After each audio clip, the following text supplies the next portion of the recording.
21वीं सदी और मेरी पसंदीदा फ़िल्में, ये आज इस सिलसिले का तीसरा प्रोग्राम है। और आज मैंने तीसरे प्रोग्राम में 2 फ़िल्मों को शामिल किया है। उसका सबब ये है कि मेरे ख़्याल में, गो के जब आप नाम सुनेंगे तो आप कहेंगे 2 मुख्तलिफ़ फ़िल्में हैं, लेकिन मेरा ख़्याल ये है, ये मेरी राय है कि दोनों फ़िल्मों का ताल्लुक़ मर्द और औरत के एनिग्मेटिक, पुरअसरार, खूबसूरत लेकिन एनिग्मेटिक रिश्ते के बारे में है। एक फ़िल्म है इन द मूड फॉर लव। ये सन 2000 में, अच्छा, ये दोनों फिल्में जो मैं बता रहा हूँ ये 21वीं सदी के आगाज़ की फिल्में हैं। सन 2000 में इन द मूड फॉर लव एक नामी फिल्म आई थी, जो हांगकांग की फिल्म है, फ्रांस के इश्तराक से, और इसके डायरेक्टर थे वोंग कार वाई। और दूसरी फिल्म जो है वो 2004 की फिल्म है, बहुत मशहूर फिल्म है, eternal sunshine of the spotless mind, जिसके डायरेक्टर मिशेल गोंड्रे हैं। अच्छा, ये दोनों फिल्में बज़ाहिर आपको मुख्तलिफ दुनियाओं की फिल्में दिखाई देंगी, लेकिन मेरे हिसाब से, ये मेरी राय है, आप इससे इख्तलाफ कर सकते हैं, इन दोनों का जो मरकज़ में है, जो मरकज़ी ख्याल है दोनों का, वो the beautiful but enigmatic man woman equation. In the mood for love कहानी है एक साहब की और एक मोहतरमा की, 1962 में सेट है, जो एक आमने सामने फ्लैट में रहने लगते हैं, और दोनों शादीशुदा हैं, लेकिन दोनों को during the course of the film मालूम होता है कि दोनों के, एक का शौहर और एक की बीवी जो हैं, वो उनका अफेयर चल रहा है। And this brings them together. वो करीब आते हैं, फिर बहुत ही उनके दरमियान एक बहुत ही मुलायम सा, नाजुक सा रिश्ता बनता है और मोहब्बत सी हो जाती है। बेसिकली बहुत सारी लव स्टोरीज, मैं दोनों को लव स्टोरीज कहता हूँ।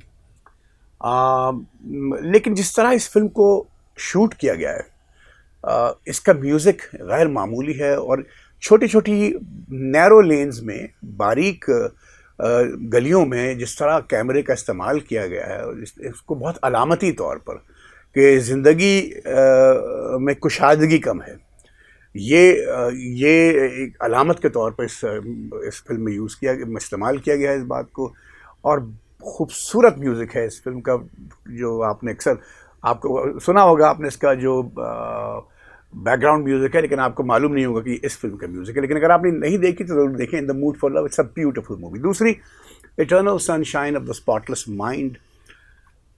जिम कैरी, मशहूर अदाकार, one of my favourite actors, और केट विंसलेट, बहुत मशहूर अदाकारा हैं, खूबसूरत अदाकारा हैं। और ये फिल्म भी बुनियादी तौर पर जो मर्द और औरत के दरमियान रिश्तों में जो टूट फूट होती है, फिर कहीं संवर भी जाते हैं, लेकिन इसका जो इसकी जो ख़ास बात है वो हाफजा है। ये एक कंपनी, इसका नाम लैक्यूना है।